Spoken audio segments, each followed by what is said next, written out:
What do you get when you take two singers? One has epilepsy while the other one is a potential stalker? You get happy together. The story begins with a guy trying to get into this club, claiming that it's to deliver some pizza, but it's actually because he's trying to rescue a friend who drank himself stupid. I assume it's the bouncer who is arguing with our male lead when another guy, also in a motorcycle helmet, shows up, helping out the male lead get into the club, saying it's probably his group that ordered the pizza. Jae Young eventually finds his friend. They chat. His friend goes to the bathroom, I assume to vomit, and Jae Young is all alone on the VIP floor. He gets asked to leave it, makes his way to the dance floor, then bumps into a guy by accident who then starts yelling and grabs him by his collar. The man, obviously drunk and irrational, goes even more crazy when the floor manager tries to stop him, to which then he takes a bottle of whiskey and proceeds to hit the motorcycle helmet. This knocks off Jae Young's helmet. Sadly, he seems to have epilepsy, so he falls over, passes out without having a seizure. Huh. And then he wakes up in a strange bed in a strange room wearing someone else's clothes. Jae Young walks out of the bedroom, hearing the shower, but thinking to himself that maybe it would be alright to just leave without saying a word. This is when the other guy comes out of the shower, informs Jae Young that he is the other guy in the motorcycle helmet, and then asks him to do a collab. And yes, both of these two men are singers. Mr. Swimmer Shoulders here is acting a lot like male romantic leads and tries to force the guy he is clearly into to do something just to be by his side. And by the way, yes, this seems to be a yaoi, so you yaoi fans can go say all hail to whatever said yaoi gods you worship. Anywho, Sungmin, yeah, let's just go with that, says that he's been looking for a voice like Jae Young's and wants to name the song Happy Together. Jae Young, looking like he's in a depressive spiral with tons of self loathing, questions why Sungmin wants to do a collab with someone like him. Sungmin doesn't seem to have a concrete reason as to why he wants to collab. His main argument seems to be that they both shared the same stage name. So Jaeyoung leaves and goes back to his day-to-day life until Jaeyoung gets called into his, would you call that entertainment studio? Music studio? Regardless, he got called into the place he was working at as a singer before the seizures, unsure why he was needed until he saw Mr. Swimmer Shoulders again. He kept his word from last time, trying to go through more official channels to get a collab with the other guy who used the same stage name of Happy. He even offered to cover all the costs of making this, I assume, a single? I truly know nothing about music and the music industry. His argument seems to be great because the manager wants to take the deal, but she does question as to why Jae Young, since they have many other singers working for them. Again, Mr. Swimmer Shoulders being evasive just says it has to be Jae Young. So, long story short, Jae Young accepts the offer to do a collab with the second Happy, and I guess the rest of the story will be eventually dating and making music. So yeah, my first gay yaoi BL series that I am reviewing for the internet, and it's not as painful as I thought it would be.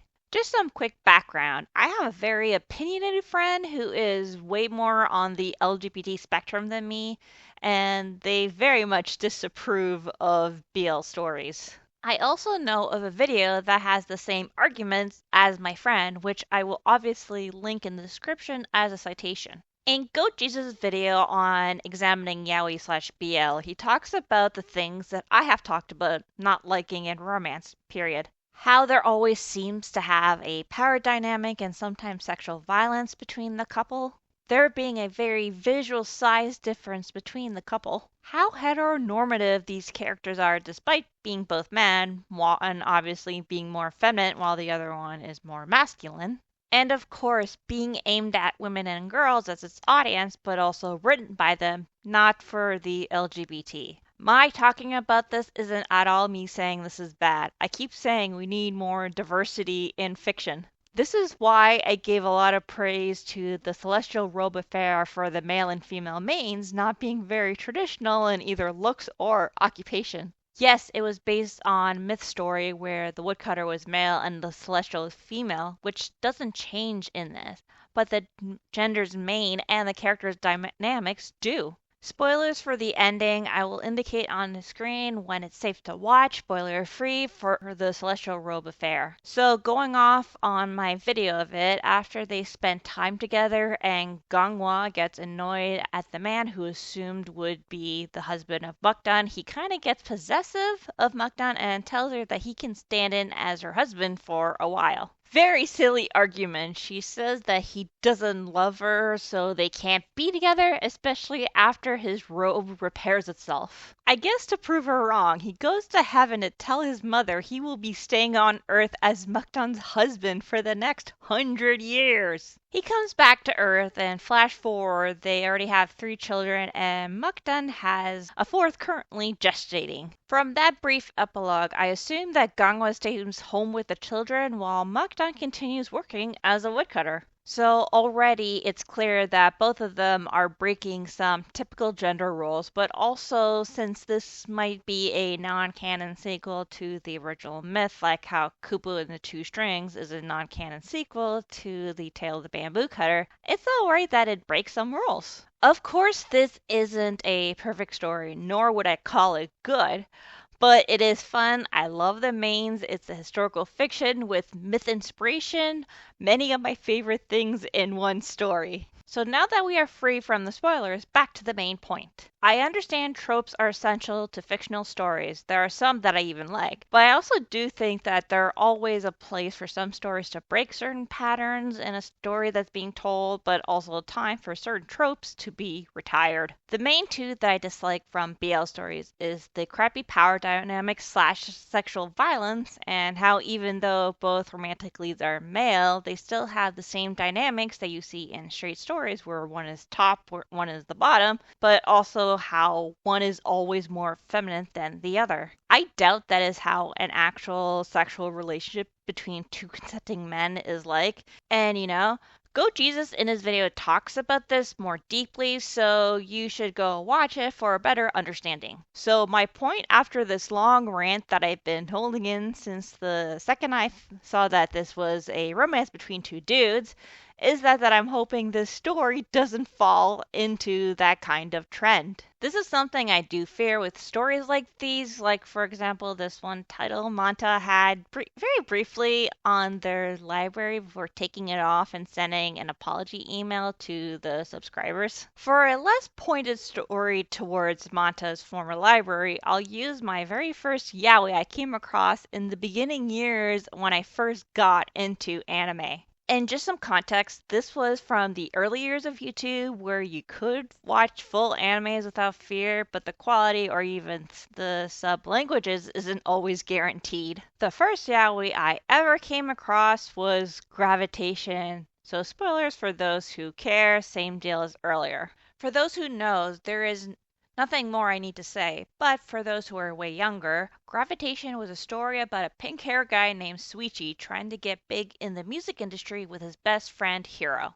Suichi eventually comes across a romance writer named Yuki who insults his lyrics, and I don't remember it too well, but this somehow has Suichi move in with Yuki, sleeping on his couch, and I guess they have a really weird relationship. At the time, I didn't know that Suichi was a guy. The only subs I could find were Spanish, so I was just guessing based on the fact that I'm French and knew that both languages are close. It wasn't too crazy. I remember there was an episode or two where he dressed like a girl, so that mistake is understandable. But I could already tell with just how little all the characters were behaving that there was a clear power dynamic. Yuki didn't seem to like Suichi, yet never kicked him out. It was just weird. As many otaku do when looking up things later on the internet, I learned of its manga. Suichi was a teenager while Yuki obviously mid-20s, and then them doing it for the first time did not at all look consensual, so let's end talking about that and get back to the real discussion. So, all of this is me saying that I'm trying to keep an open mind with this story. I'd rather do that than be stubborn and not believing something can change or be better. Obviously, my experience isn't everyone's experience. I kind of avoided yaois until I came across Aki Deer's video series on killing stalking. And so far, this story, not killing stalking or gravitation, has actually been alright. And honestly, the most striking part of Happy Together, besides its title, is the art style. It's really evocative of some North American indie comics you can still find, but it's still obviously Asian in origin. Though sometimes the drawing of the characters and body parts can seem a little rough, kind of reminds me of Ellen Soul was sometimes, or even the anime for Welcome to the NHK. In the first two chapters especially, green seems to be the color used for intense emotions. This also happens in chapter 5 when it seems like the light is causing Jae Young to have a seizure, but it makes him sick enough to vomit and have a nosebleed. He seems to have something else wrong with him, along with the self loathing and the avoidance anxiety, but that isn't clear what that is yet. And speaking of that, we are shown a flashback of when Jae-young was first starting out in his boy band thing, how he was given the stage name of Happy because that seemed to be his default personality. It makes you wonder if that is also a plot point later in the story. Using the color green is an interesting choice from what I assume to be intense emotions for Jaeyoung, considering since green has always been associated with nature and seen as a common color along with blue. But the colors you use isn't the end all of how colors work. It depends on how it's drawn, painted, whatever it is, how it is used and it's combined with other colors. But I feel strong with my original analysis because of how green seems to be the only other color. The other space just seems to mostly have black with also some white to help make the green and black pop out. The only other time I can remember green being used for some intense moments like this is in one of the Batman movies with the Lazarus Pit, and in that Anastasia movie for Rasputin using his magic. There is also this beautiful long panel using purple as its primary color, introducing Mr. Summershoulders Sung-min on what looks like a talk show. I find the use of purple particularly interesting back in the days before Rome. Purple was only used for those royals to wear since it was extremely expensive to get this one particular substance to make purple dye. But for more modern examples, it is a color a lot of people used for witches, and there's also Ace Pride that we cannot forget. So when it comes to Sugmin, I doubt that he is ace considering how when I checked on Manta's page it says that this has a full version, so you know there will be some sexual situations eventually. I doubt that he is a witch, but I also doubt that he is a very rare breed or royalty, so why the use of purple to introduce him to the audience? I don't know. It might hint at something further along than the first 8 chapters we were provided, or it can be a counterbalance to green, though if that were the case, it should be yellow. Maybe I am overthinking all this color theory stuff. Maybe it was just chosen because it looked cool. But I can guarantee that I'm not overthinking the story, but mostly Jae Young because he will be the reason I am sure most will want to read this. He has a lot in common with Maxie from Under the Oak Tree. They are both really down on themselves but also have a lot of talent in their own perspective things. The story begins with their anxieties. Maxie is way more overt, but with Jae Young, you have to look at more what's going on. It's a wee bit more subtextual, but still clear enough without using words as how he feels. Depending on you as a reader might feel, you might hate or love him. I really like him, but it might have something to do with when I was in college, a friend of mine had epilepsy bad enough that sent her to the hospital more than once. Sadly, not much I can do, but I hope she is doing better. Like, I also hope that Jae Young also breaks his self loathing and does this single with the other happy. From the last few chapters, Jae Young seems to be all for doing this, even practicing singing while working what looks like a convenience store, catching someone's attention. So it seems that Jae Young's mood has been elevated as of late, which is great. And I am going to hold on to hope that Sugmin has good intentions for stalking Jae Young. Though in the last panel, when he asked him if he ever kissed anyone, makes me kind of wonder if he just thinks Jae Young's cute. With the art doing the heavy lifting in terms of storytelling, very familiar emotional grounds when it comes to characters, I feel like this can be a good story, despite it being about music. I guess I can tell why this is a massive hit in Korea, though I will hold any final thoughts as to if this story is indeed worthy of its popularity. And seriously, I do want more positive and good portrayals of gay stories. Hell, I am especially dying for more ace characters, more than just Todd from BoJack Horseman. And it's not like I dislike all stories about music, it's just not what I go looking for.